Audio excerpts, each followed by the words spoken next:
JLF's Brave New World welcomes you back to the second session of the day.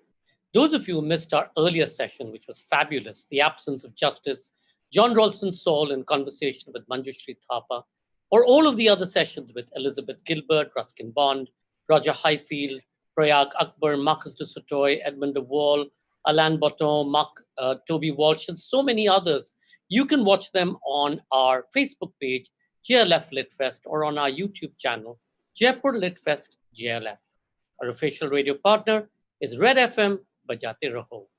Our next session for the day is AK Ramanujan, A Poet's Diary, Krishna Ramanujan and Guillermo Rodríguez in conversation. The legendary poet, folklorist, translator, and scholar AK Ramanujan left an indelible mark on the understanding and appreciation of Indian literature around the world. After his premature death in 1993, Ramanujan's personal journals, diaries, and notes, referred to as the AKR papers, remained with the University of Chicago until his son, Krishna Ramanujan and Guillermo Rodríguez, edited them, published as Journeys, A Poet's Diary. They take us to the heart of the poet scholar's vision and work and bring Ramanujan's luminous aesthetics to life. Krishna Ramanujan is a science writer at Cornell University in Ithaca, New York. Coupled with lifelong literary interests, he's worked as a writer for Earthwatch Radio, NASA, and Cornell University, and has published more than 2,000 news stories and topics related to climate change, ecology, biology, and genetics. He's the son of AK Ramanujan.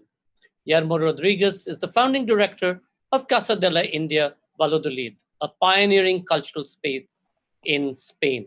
He is the author of When Mirrors Are Windows, a view of AK Ramanujan's poetics.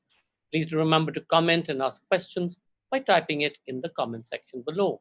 In case any of you drop off due to bandwidth issues, you can find us on our YouTube channel, Jaipur Litfest JLF. And of course, if we drop off, just hang in there. We'll be right back. Ladies and gentlemen, AK Ramanujan, A Poet's Diary, Krishna Ramanujan, and Guillermo Rodríguez in conversation. Over to you, Krishna and Guillermo. Thank you, Sanjay, for this introduction. I'm very pleased to be here, and this is actually very much in the spirit of AK Ramanujan. I think he would have liked this global connection, building bridges and connections, sitting in different parts of the world. It's a pleasure, and I hope we can bring the spirit and the aesthetics of AK Ramanujan's poetry and creativity to listeners around the globe. Let me just start by introducing very briefly the multifaceted aspects of Ramanujan. A lot of people have probably heard of some aspects of his work. He spanned over quite a few decades, from the 50s, 60s, 70s, before he passed away in 93. He had a lot of work which was still unfinished due to his premature death. But people may know him for his folklore translations. Folk Tales from India became a bestseller. Others may have heard of his amazing translations of the Vachanas of the Kannada Veerashaiva tradition. Speaking of Shiva, was a landmark, a book, in fact, that people carried with them in their backpacks in the 70s, became kind of part of the hippie trail. And then we have his beautiful translations of the other mystics, the Alvars, from Tamil Nadu medieval poetry, which goes deep into the aspect of mysticism as well as poetry creation. And of course, his beautiful essays covering all sorts of aspects, from women's tales, oral traditions. So if we have to remember Ramanujan, of course, for a major other aspect that is sometimes left aside is his own poetry, his own contemporary poems. He was part of the modernist tradition, along with poets like Nissim Ezekiel, Dom Moray, the pioneers, Parthasarathi, and so on, which started to identify in the 50s the traces of what was a new language, discovering a new language to speak and write in English language. I'm talking about Indian English poets, about a new idiom. And this is something we're going to discover today through some samples.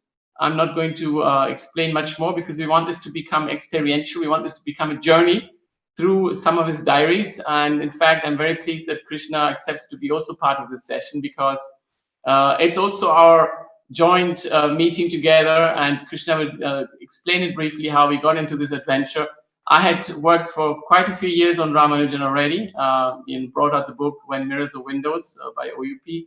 And I had already glimpsed at the diaries from a different perspective. But after going back to on a book tour of actually at JLF in the US, I was in Chicago. So let me go back to the diaries. There must be something more. And I had remembered that this is 2016. In 2014, some of the private diaries were left open for scholars, because typically in some of the collections of papers, you're not allowed to see some of the materials. So unrestricted material was available after 2014, and the diaries were part of it. And it was so amazing to see how a lot of his creative work was in those diaries, which nobody had seen before. I just wanted to say quickly, thank you all for tuning in with us from all over the world. And I'll just continue a little context for the book, that in 2017, at the end of 2017, Guillermo contacted me to say that he had discovered a beautifully written journal entry of my father's travel from India to the US, and he sent it to me, and it was very, very beautifully written, as in real time as he was traveling. And I think it's a kind of metaphor for this book, that the book we call Journeys, but it's really an immigrant story of a man dreaming of leaving his small town and moving to the large world. And we see that what happens to him through this book. But kind of a remarkable thing is the entire book is in his own words. So we were able to cull from this vast amount of material aspects in the diaries that had to do with him being a creative writer. So it's less a personal book as it is a book about about his views on creativity, the creative work itself, which is in there, and travel logs, poetry drafts, and I think one of the things that Guillermo and I did is we had a very clear vision for the book, and that gave it a kind of cohesiveness, that you see the complete arc of his life created through his own voice and through his own creative work, which I think made for an interesting book. I'll just say a couple more things very quickly, and that is, doing this book really reconnected me with my father, who died in 1993.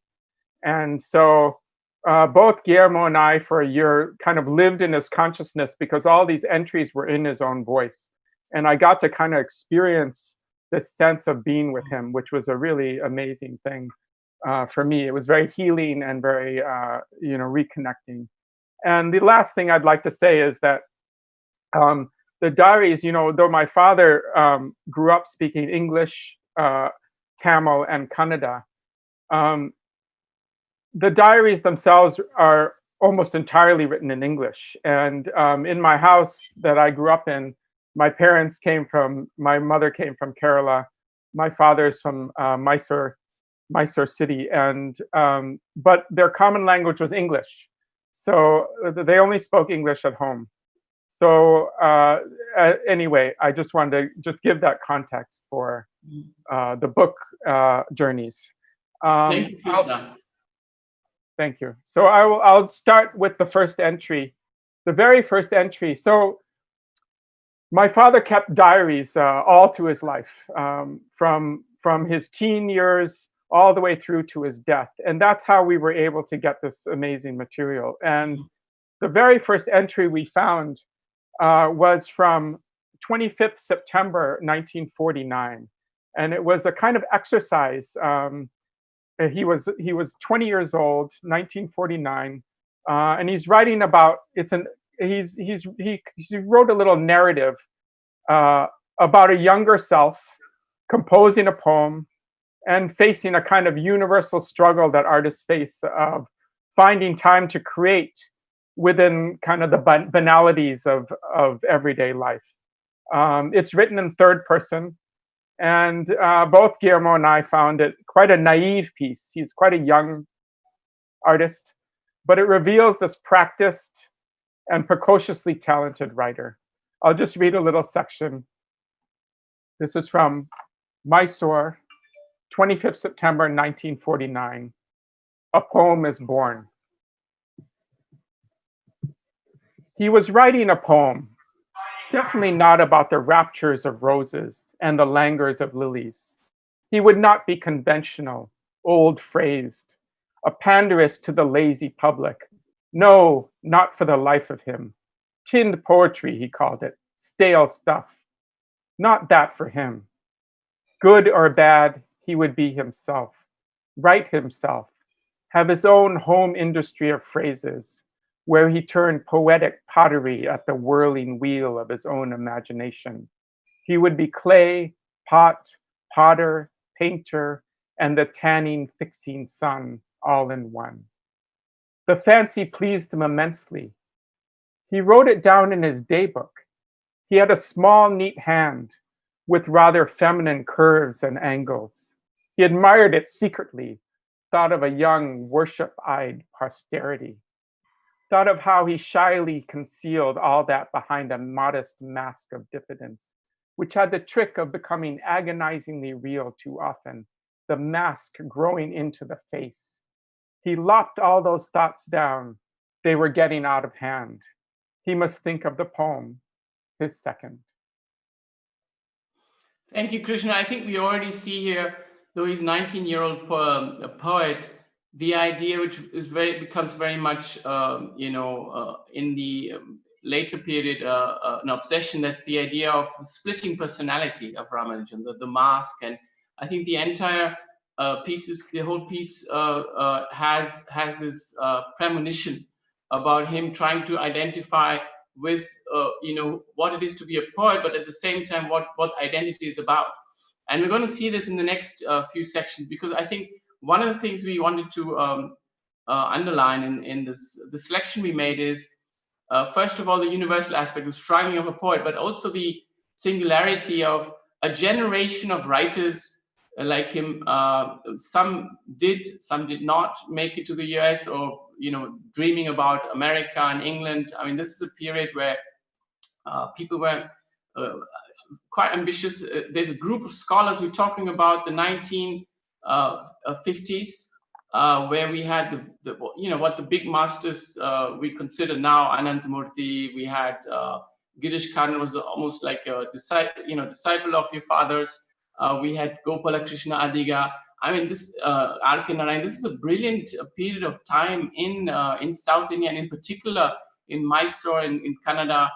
A very vibrant situation where things were kind of transitioning between the post-independence, the pre-independence, the struggle of becoming a new India. And I think the idea of Ramanujan trying to come to terms with these two worlds, and then eventually, as you said, as a migrant making it to the US, into another new world, is quite a striking metaphor already, and it also speaks for a generation of writers. I mean, all these are there. Most of them are gone now.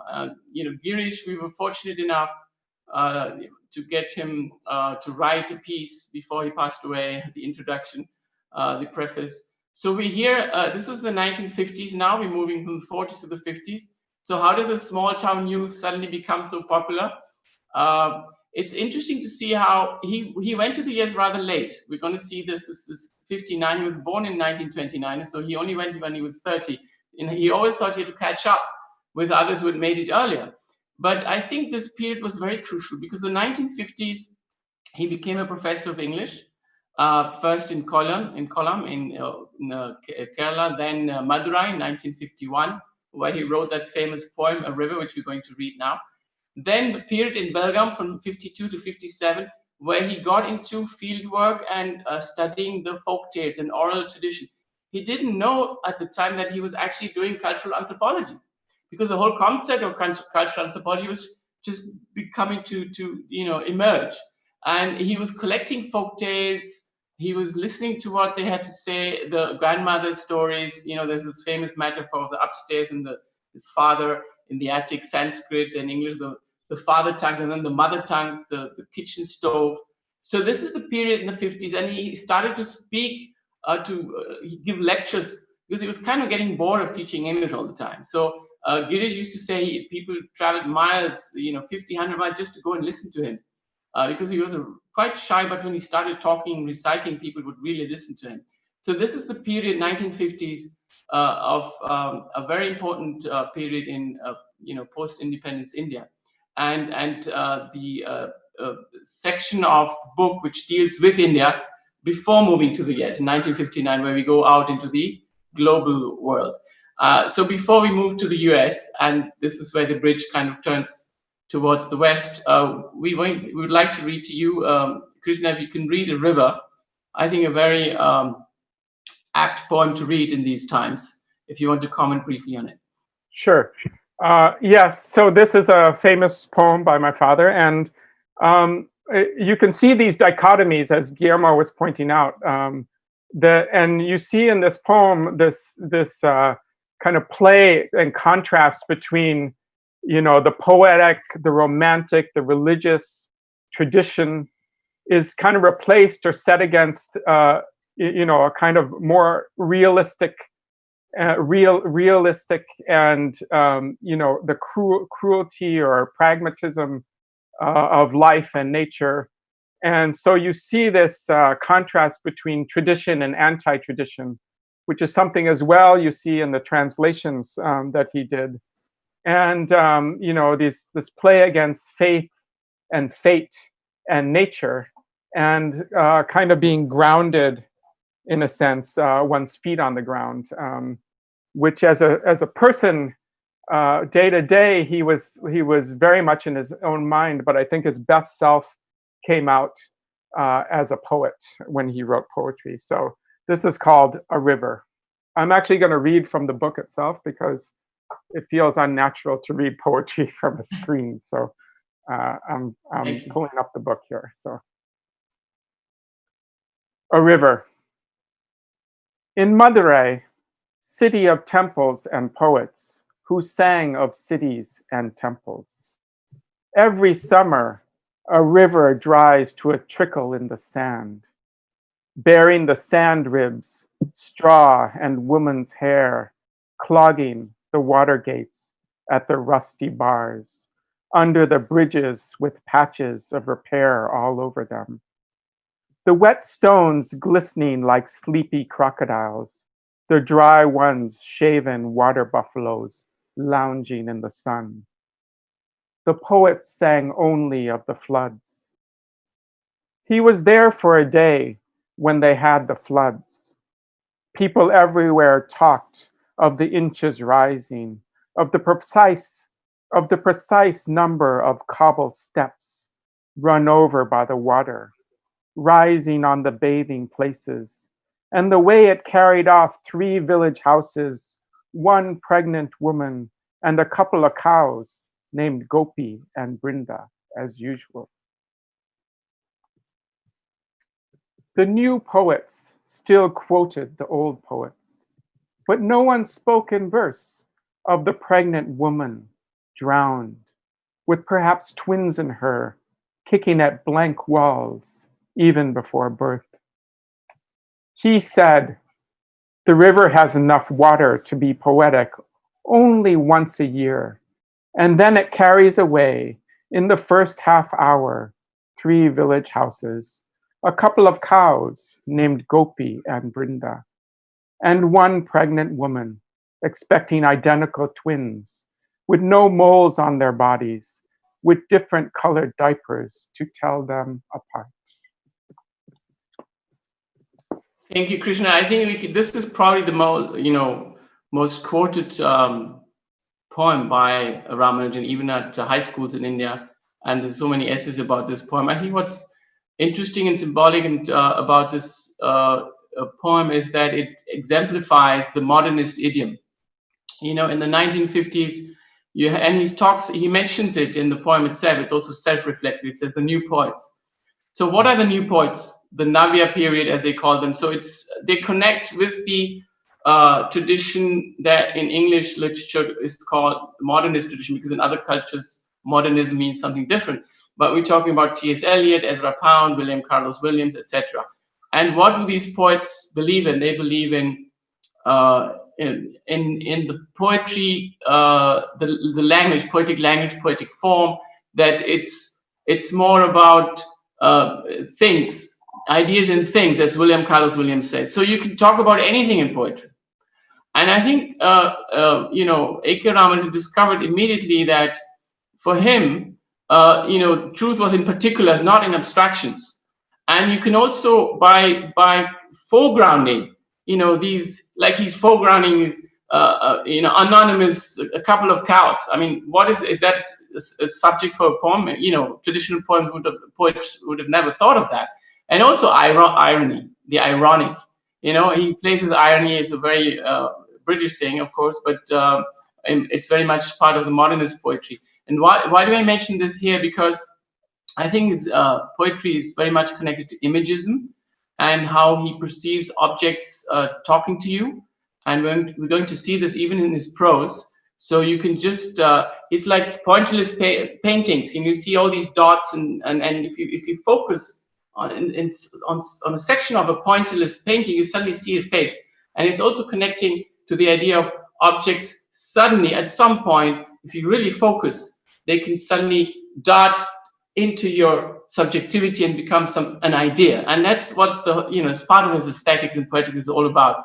And we're going to see this both in his poetry and in his prose, because what was really interesting was to discover that he would have been a wonderful prose writer had he published his diaries.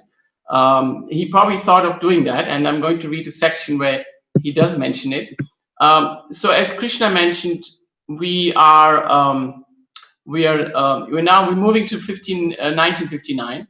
We have discovered this diary piece of the boat journey. I remember, when I went back to the papers, the first batch of hidden or more set aside kind of a piece of bound piece of writing was a reflexive note on the whole trip from Bombay to Europe and to the US.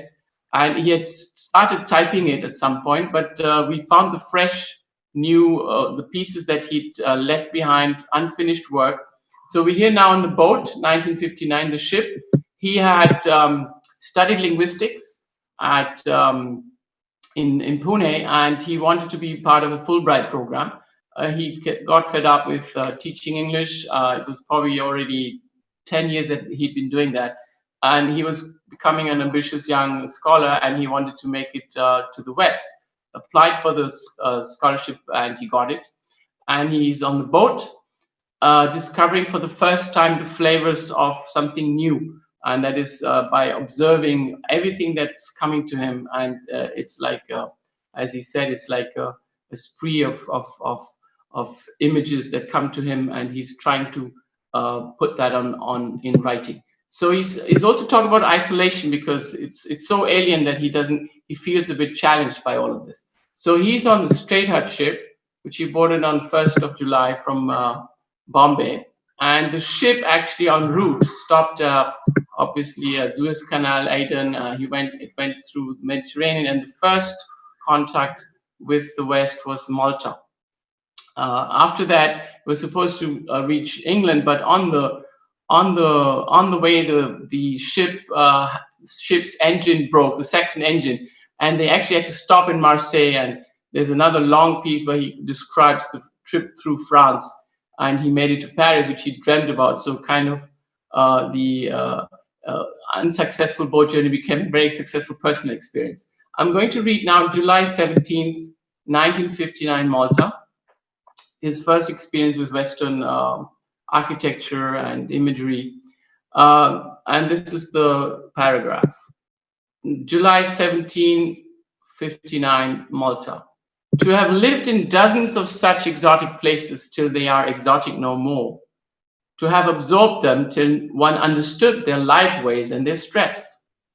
To live at ease among strangers. Even in India, one could have done all this, but one didn't. One feels like rushing back and gathering all that experience one has missed, all in one back-breaking burden. I seem to have gathered nothing, shared nothing of my past. Every moment seems an alarming fresh beginning. Everyone has plans because their future is continuous with their past. I seem to carry nothing, not even ideas. I hope that fear is not true. The more I gather these images, the more intense is my craving to be a writer of prose.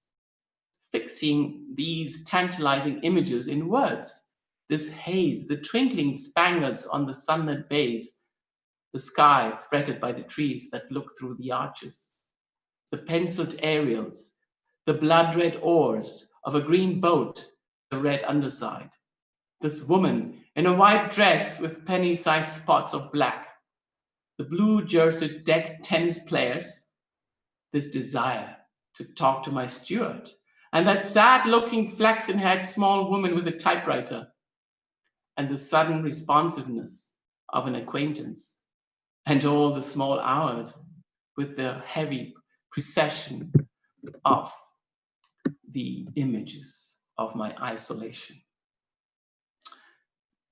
So it's a way of explaining that he can't process everything that he sees. He's very much there, but in the beginning of the entire book, it's like he's not really there. He's completely isolated. He's trying to come to terms with that. So we return to that idea. But maybe Krishna, if this is the first hyphen moment, maybe what we call, he thought or described himself as the hyphen in Indo-American, ironically. Would you describe this maybe as a hyphen moment, Krishna? Yeah. So I'll read another section of this. And as Guillermo was saying, he was bridge building between cultures, and he described himself as the hyphen in Indo-American. It was a kind of witty comment that he made that a lot of people refer to. But the hyphen is also a metaphor of the journey from, as you see in the book, this is kind of a turning point in the narrative of him moving from India to America. And so it's not only, the hyphen is not only external, but also what we want to point out is also within himself. He's always feeling between. And in these passages, as much as anywhere, you see his discomfort in his own identity. It's kind of his condition to be between worlds, and he's uncomfortable everywhere. And it is within him, but he also externalizes it. He sees it in every moment in his external surroundings. And this is very much comes through in this next section I will read. But you see this kind of thing all throughout his work. It's a major theme in his work. So I will read this. I also like at the end of this section, I'll read a little section where he talks about being an Indian intellectual in the 1950s. And it continues this idea of not belonging and not having a place, even within India, as someone who is devoted to being a scholar and literature and an artist. He felt quite out of place. So I'll start here. 6th July. Afloat with almost no past and no near future but the sea, just afloat in the depths of the present. Discussions are aperitifs. Time seems to have held its breath on a semicolon here, and space has a vague, slow curve going around us all. Too many people have faith. Easily they speak of unspeakably intense experiences, which changed them entirely and gave them and their world a new look. Today it was Miss Malani. Yesterday it was Eknath Iswaran. Both seem poised in their faith. I feel small and lost and infantile, disturbed by their peace.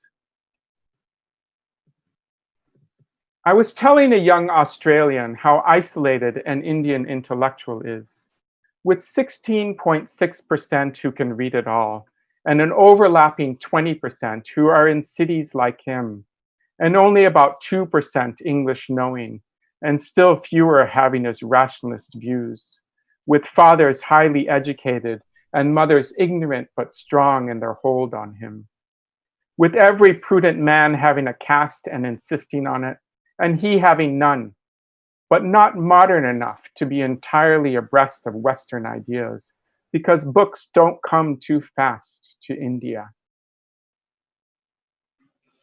Thank you. I think this also shows about, self-criticism.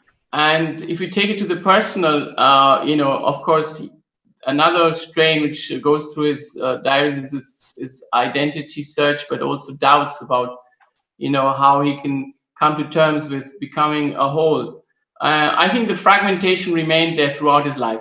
I'm going to read, since we have to move on and we want to cover till at least the 70s. I'm going to read only 2 sentences where he sums up. He wrote this after he arrived in the US, and he wanted to turn this entire journey into an actual publication. So he started typing things. And I think this paragraph sums up his feeling. And this is the very beginning of the journey. He says, somewhere on the Atlantic Ocean from Bombay to Europe, he wrote this, and then he typed it on his typewriter. As one is disengaged from the family, the familiar, everything puts on the stranger look of a symbol. The journey itself, the seed's self-exile, the salt estranging sea, the towboat, the guy ropes, the receding wharf with its belittled crowd, its motley of mothers and wives waiting for the emptiness, the sudden need for telescopes. There's everything here, but everything is anonymous till one sees, quote, the faces in the crowd. And I love this last phrase because he's actually quoting Ezra Pound from a station in the metro. I mean, what is a strangeness? What is a stranger? What is a migrant? You become a migrant, everything is strange to you, but you're a stranger to the rest.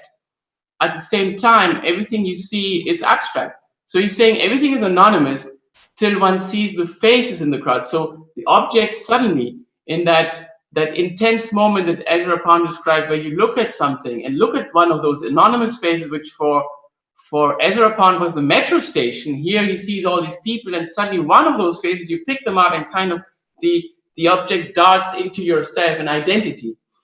And this is interesting because it connects with another poem which is of this period, which is titled Self-Portrait, where he talks about himself being a stranger.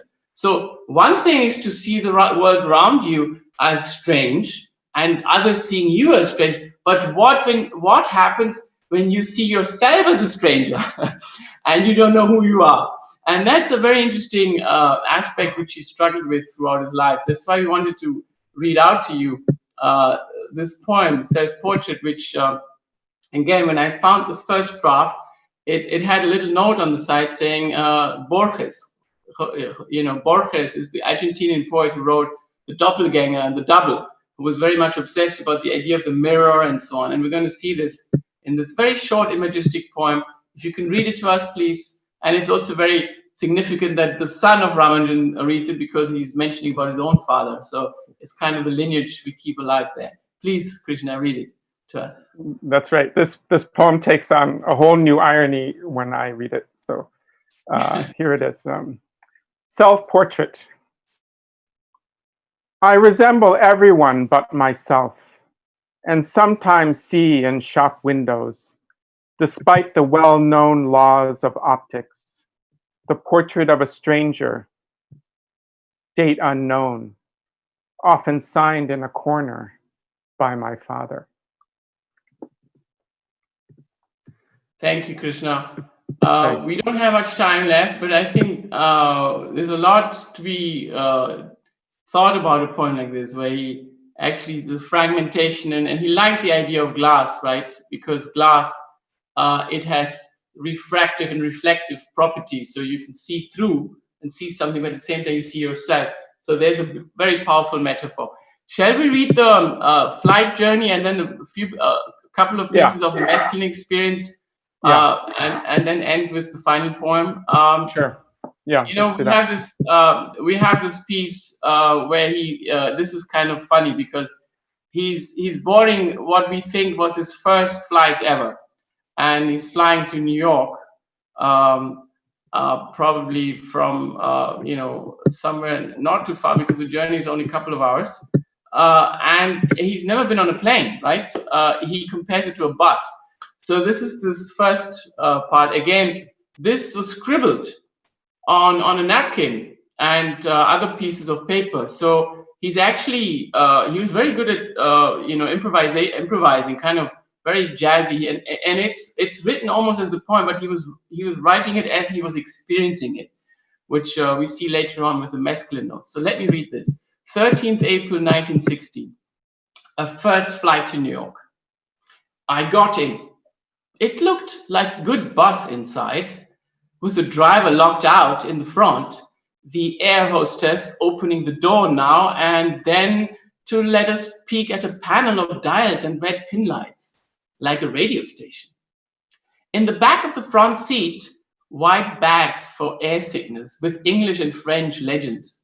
I read only the French, of course. And the plane started quaking, and I hastily, with great and clumsy care, belted myself into the seat, next to a rather unclean window, looking out on a noisy monster of an engine. Then it moved like a ramshackle bus. It seemed to me rather aimlessly all over the place and wended its way to a cement strip, nose-led by a small white nurse-like little plane showing the way, and started running faster and faster and lunged upwards step by step. This goes on now. Krishna, do you want to read the Beyond Pittsburgh part? Yeah. Beyond Pittsburgh. Jags of blue-white flame with a dull red glow at the source, at the side engines. The city looks a Milky Way of sparks and winks, darkness and cigarette stubs pulled at by invisible spaces. Sometimes like a skew plotting of light dots on an IQ graph with no scatter at all. Sometimes like a Pontilus Surratt lit up.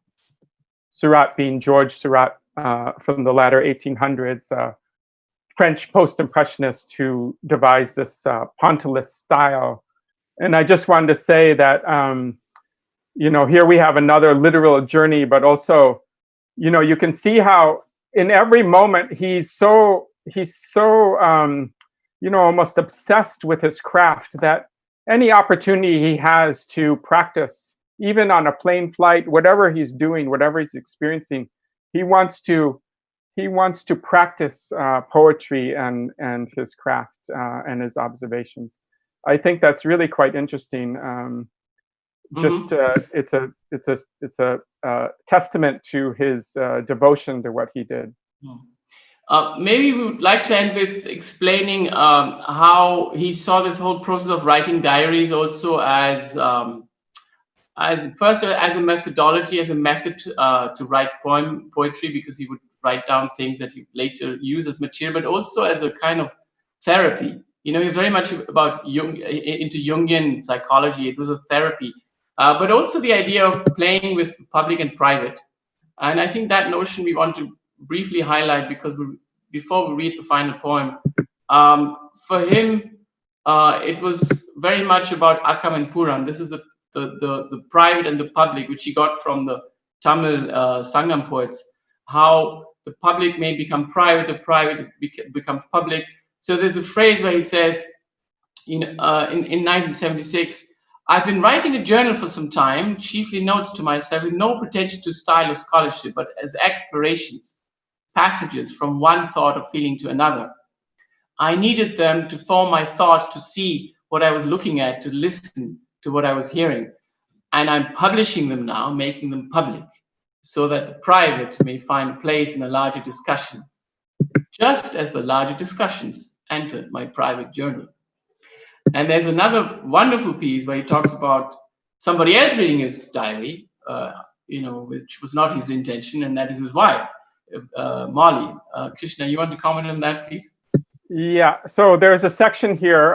My parents had a very on and off kind of can't live with him, can't live without him kind of relationship, him and her. And so again here, it's actually very interesting entry because you see this play between public and private, and posterity as well, and his intention to publish his diaries is all here. But he's here talking about the Tolstoys, Sophia and Leo Tolstoy, who kept 2 diaries. And so Tolstoy comments about whether he should. So I will read this from 5th October 1980. It's quite funny. If you knew anybody who knew my parents would understand the humor in here. 5th October 1980. Trouble writing this diary. Molly, my mother, Molly said she'd read much of my diary, don't know when, and checked against what I said to her and found me a liar. Curious situation. Should one write a diary to suit a possible snooper, a reader over your shoulder? Tolstoy and Sophia are supposed to have kept 2 diaries, one for each other's spying and to outrage the other when he or she does. The other truly private. I'm going to contrive to write what I think and feel. For the first honesty is with oneself. And what I don't put down vanishes as my memory blurs and doesn't keep details. So, and I just wanted to make one last comment. This line about the first honesty is with oneself is, in his poetry especially, he's very, very honest about himself and his thoughts. And I think as he had this famous line of betray yourself at every turn in your writing. And I think that's that honesty. In his writing, he was able to be very open, and that made him, I think, it really comes through. So I'll leave it at that. Wonderful. Thank you, Krishna. There are some questions here which I'd like to read out now from the audience, because we may have to move now to interaction with the audience. There is Sudip Sen, who wants to know how did AK Ramanujan negotiate bilingualism and biculturalism, both public and private, that were always a constant mirror and shadow all through his life? I think we've partially answered this question. It's a very tricky question because it would take quite a long while. Maybe you want to comment on that. And then there's another question, since I want to couple 2 of them together. Mrs. Chauhan asks, do you think your father contemplated his journey, or was his becoming a cultural interpreter an organic path? So was it either, the way I understood this question, he planned it, or was it becoming a cultural interpreter, or was it an organic process? Perhaps you want to reply to the second question first. Okay, yeah. I think I would say both, because he was a very self-conscious man. And also because he was constantly writing and recording his life, as you can see in the diaries. I think there's a sense, and all the way through, even that first entry that I read, you see this notion of posterity. He's in the back of his mind thinking about some kind of, I don't know, greatness or some idea that his work is going to live on. And I think he wrote it with some kind of intention that he wanted to be someone whose work lived past him. And so I would say his self-consciousness makes him aware in some ways of his place and what he is doing. Guillermo, do you want to add anything to that? Yeah, I think that's. I mean, somehow it's connecting with. I want to combine it to the first question. About negotiating bilingualism and biculturalism. I think the whole difficulty and strain of being in between worlds. You have to be true to one world and then to the other world. I think he described it very interestingly in his own. I think the way he was able to figure this out and survive with it was translation. I mean, the act of translation, he was constantly translating. And I'm not saying only in languages, he was translating between times, cultures, periods, traditions. And I think this is where the creativity came out. It was through translation. And that's why he did it so brilliantly, because he was at the same time aware of the potential reader. And not only in his diaries, but also when he did the translation, he was aware of, he said, you have to translate the reader rather than the text. So when he translates these amazing, very strong vachanas, which have almost become like hymns, Basavana or, Akamahadevi, which is so powerful, he has to put it into modernist idiom, not because he wants to make it a point that they might be similar to the modernists, but I mean, there's ages apart. No, because he wants the Western reader to experience or to imagine what it was to experience something fresh, colloquial, conversational. So he's actually aware of where he's going to be read, rather than consciously, betraying the material. And I think this is very much the process and the creative process. That's how you can negotiate. You have to be true. And it's not bilingual. He was multilingual. So Tamil, Kannada, and other languages. But when he spoke or wrote in Kannada, he wanted to be, he used the metaphor of the string.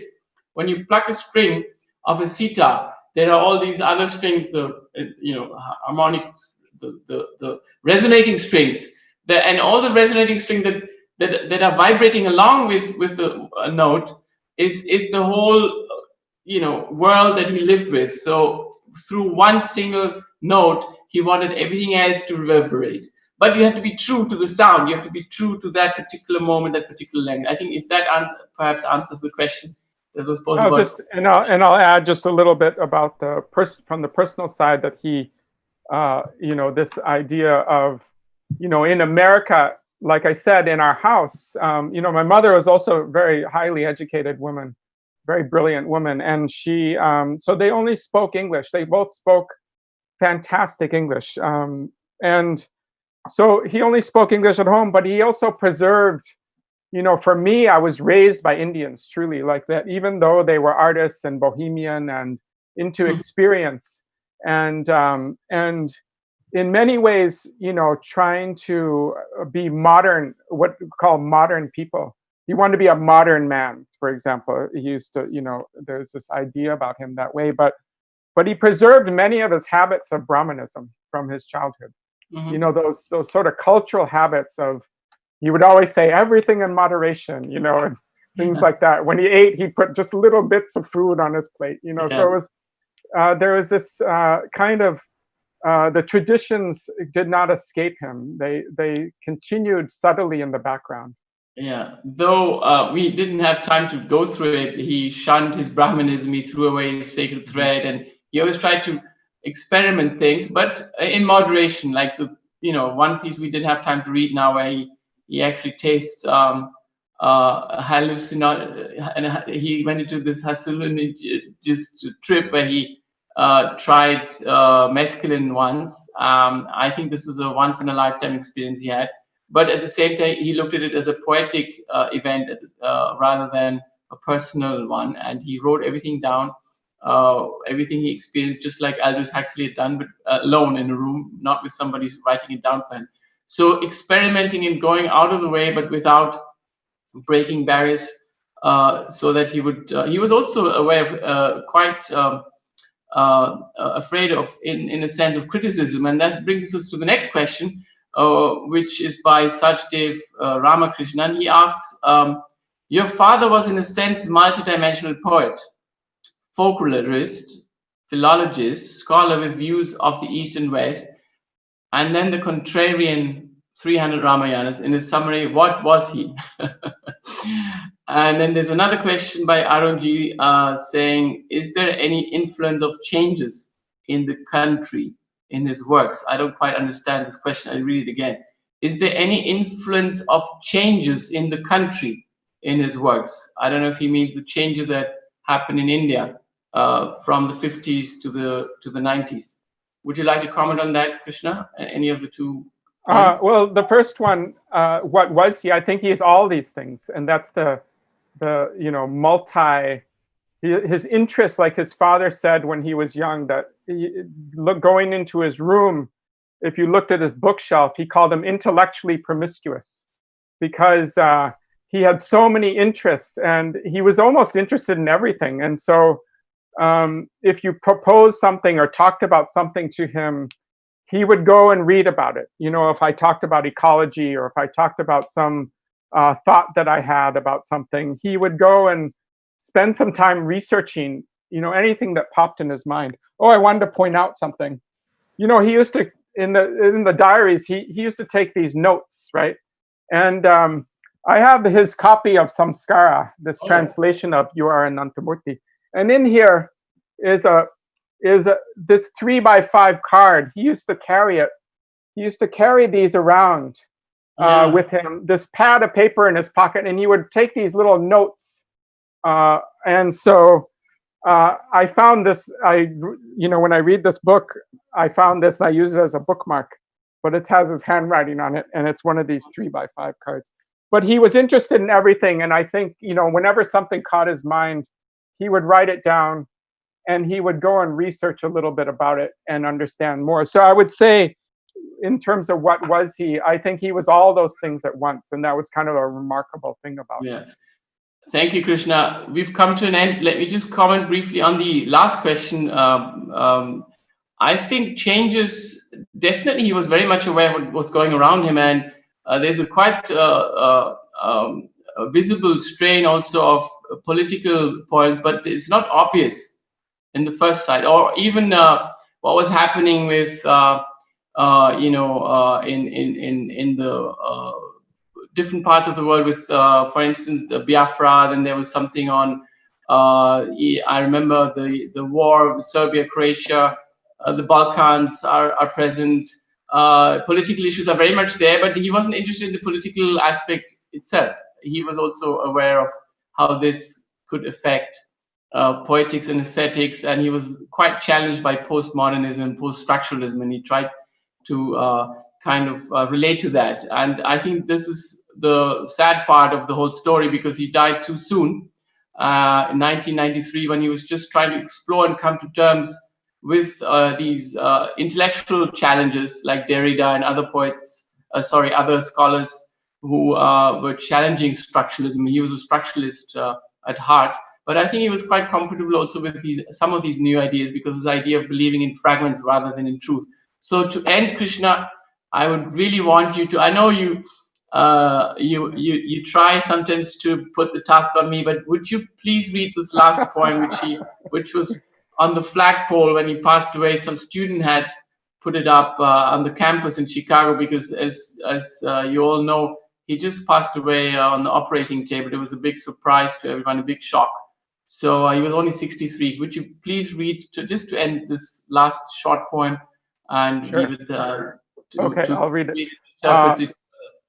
And just to, my mother and sister and I were walking on the grounds of University of Chicago campus, and the flag was at half mast. And we walked closer, and someone had taped this poem to the flagpole, A Hindu to His Body. Dear pursuing presence, dear body, you brought me curled in womb and memory, gave me fingers to clutch at grace, at malice, and ruffle someone else's hair, to fold a man's shadow back on his world, to hold in the dark of the eye, through a winter and a fear, the poise, the shape of a breast, the pair's silence, in the calyx and the noise of a childish fist. You brought me, do not leave me behind. When you leave all else, my garrulous face, my unkissed alien mind, when you muffle and put away my pulse, to rise up in the sap of trees, let me go with you and feel the weight of honey hives in my branching, and the burlap weave of weaver birds in my hair. Thank you. A very powerful poem. which sums up his notions on body and afterlife. Thank you, Krishna. Thank you, JLF team. Sanjay, you want to take over? It's been a pleasure, and of course, poetry has to speak. So we wanted to read as much as possible, but we had other pieces and pieces ready for you. But I think all can go and grab the book and maybe have a deep dip into it. Krishna Ramanujan, Guillermo Rodríguez, thank you for that really evocative and beautiful, beautiful session. And Krishna, in one of the photographs, the one with in his jacket and tie, he looks so much, or you look so much like him, slightly. And his voice also, his voice. It's incredible. The resemblance is incredible. And what beautiful poetry he made. And yeah, just what was he being operated on, Krishna? He actually had a small tumor in his neck, and for the last years he had phantom pains in his legs, and no one knew. They couldn't figure out what. But then they discovered a small tumor. He was going to have it removed, but he actually had a cardiac arrest. One of his arteries was 95% blocked, so he was a walking, ticking time bomb. At some point, this was going to happen to him. It seemed apparently soon. He was quite nervous before the operation. And he actually settled a lot of his affairs prior to him going in, as if he had almost a premonition. Well, the good pass early, and but he left behind work that will, thanks to both of you, I think, in so many different ways, I've rediscovered it. And I remember the many years that Guillermo used to be working on the papers, and he used to keep coming back and say, next year it's going to be ready. And I'm going, yeah, let's talk about it once it's done, because it was always in progress. But thank you both so much for that wonderful session and bringing alive AK Ramanujan and everything that he stood for. And I'm sure his work is available. You all can go and access it from Amazon. So I hope you're going to get his works and sort of delve much more into the beautiful poetry that he's written. We thank our official radio partners, Red FM Bajate Raho, and please do remember to log in on Wednesday, the 8th of July for Writing About Writing. Andrew Sean Greer in conversation with B. Rowlatt. Andrew Sean Greer's relentless lampooning of the literary world less won the 2018 Pulitzer Prize for fiction. This novel about a novelist tells us about the crazy quilt of a writer's life. Warm enough, though it never quite covers the toes. In conversation with B. Rowlatt, he speaks of the highs and lows of the writing life, of the doubts and epiphanies in the constant struggle for experience and self-expression. This is at 7 p.m. Indian Standard Time, 2:30 p.m. British Summer Time, and 9:30 a.m. Eastern Daylight Time. The second session on Wednesday, the 8th of July, will be The Battles Within, Addressing Mental Health. Shailaja Sen and Anna Chandy in conversation. Anxiety and stress are the order of the day.